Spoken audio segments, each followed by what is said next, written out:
I recently went to a Jack O'Keefe satsang, and this form went with the idea of awakening some more, which is a mental story.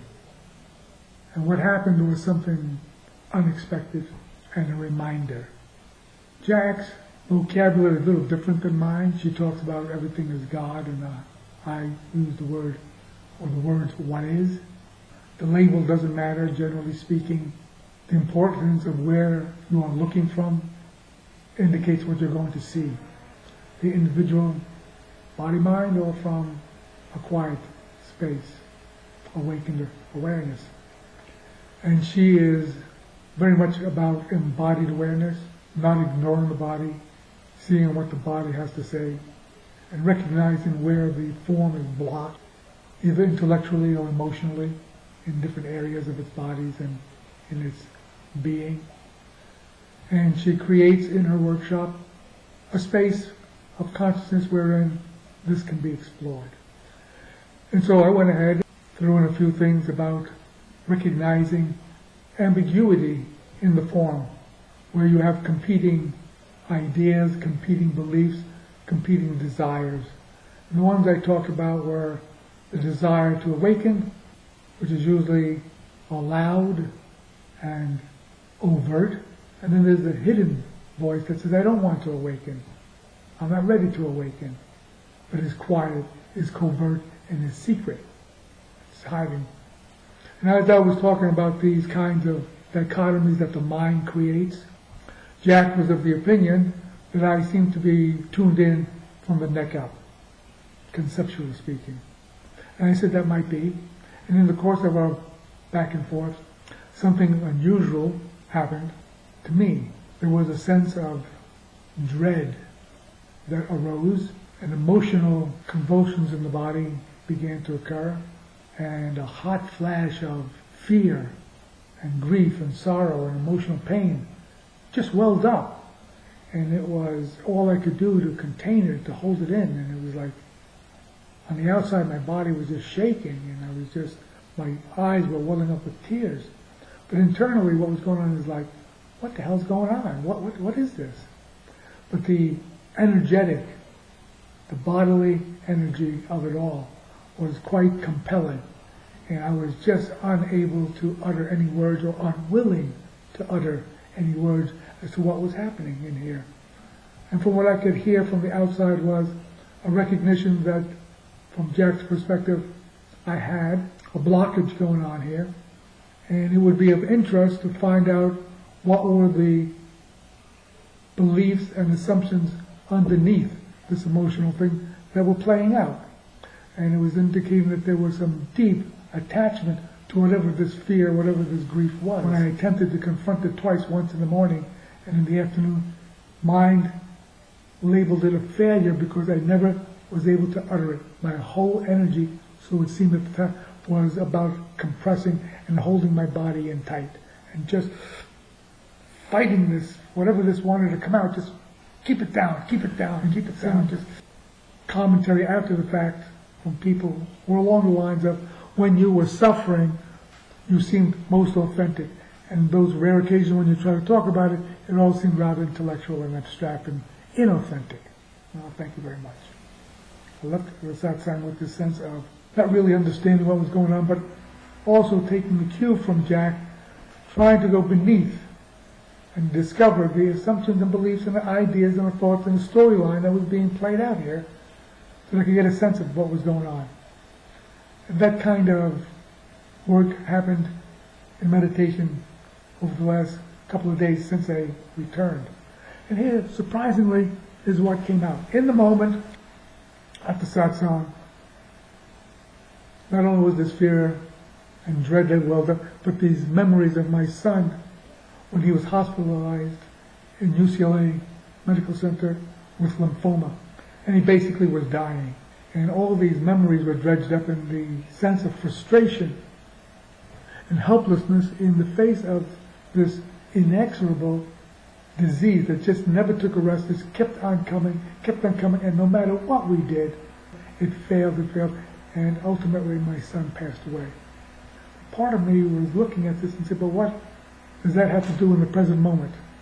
Because one of the instructions and guidance from Jack is whatever's happening, despite what the story is related to what's happening presently in your life. And what came up was a story, and the mind story was, I was helpless and frustrated about not being able to accelerate the awakening that was already going on, not taking it to the next level. Not taking it to the next level. And that was very frustrating and very disturbing that I couldn't do that. But that didn't explain the tears. That didn't explain the almost sobbing. And I was, if I had just let go for a minute, I would have broken down. I would have just been a blubbering, slobbering, crying as human beings.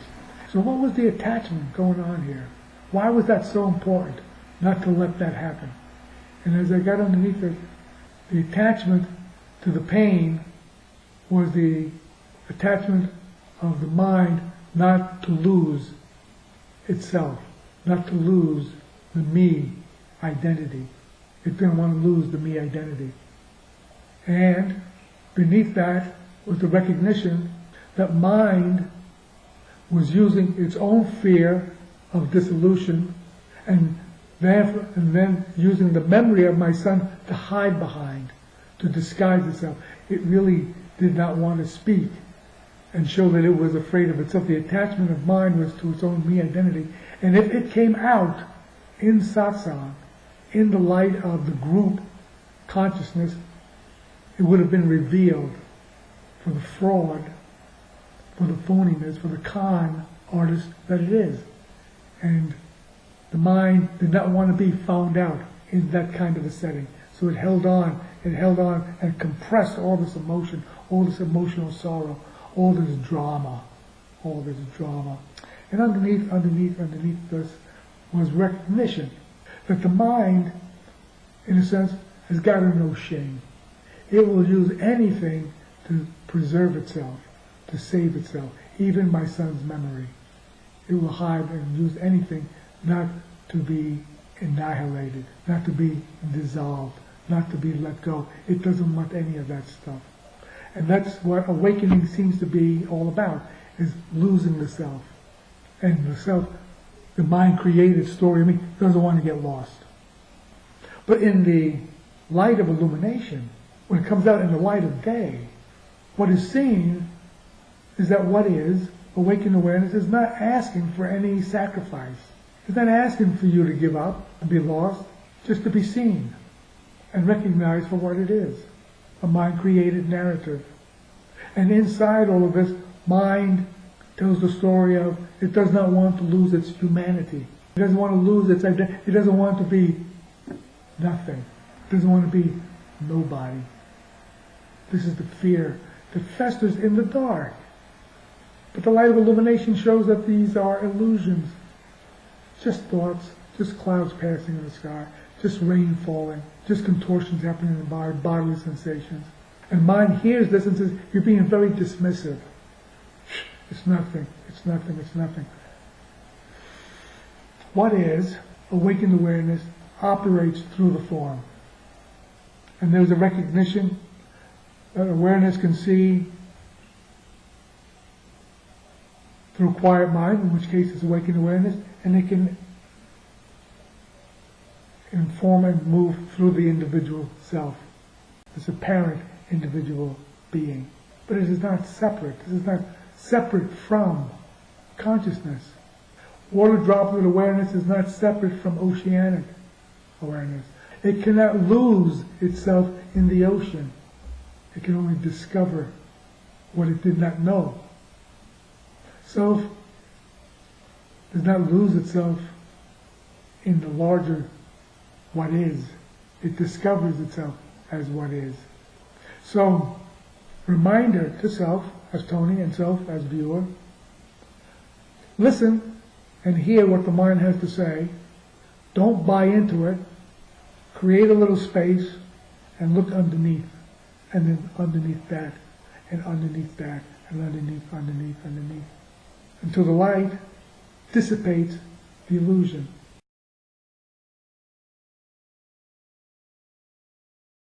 An additional factor to be pointed out that was recognized when mind does its darnest to survive. It will pull out all kinds of erroneous storylines and falsities. And in this case, apparently mind equated cancer, death of body, with awakening dissolution of ego. Cancer and awakening were equated as being on a par. If you're afraid of cancer, then you're going to be afraid of awakening. Cancer kills, awakening kills you too. Crazy stuff. That if it stays in the dark, festers and festers and it works out little nightmares and daymares. But if looked at in the light of consciousness, in the light of day, it can be seen. And this kind of seeing is a daily activity because it's always the present moment. There's no place where you go, I go, but the present moment isn't here. So pay attention whenever you can, because it's always playing out here. Whatever the drama is, it's playing out in this moment. That's all. Just a reminder. To self, Tony, to self, viewer.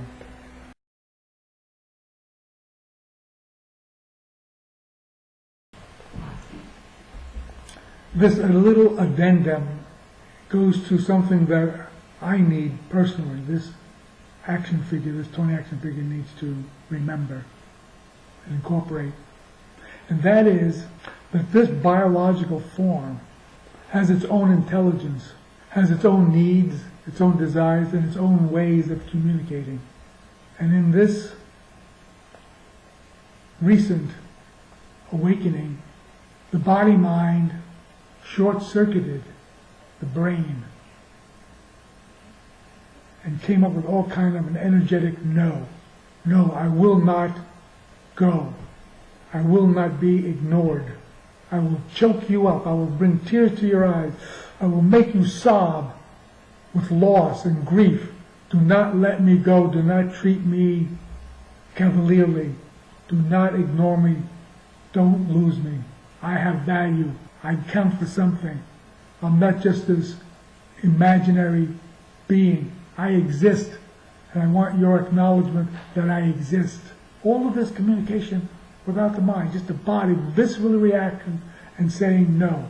It is the body-mind organism, and I've been doing a lot of focusing on the mind aspect, clearly ignoring the body aspect of body-mind identity.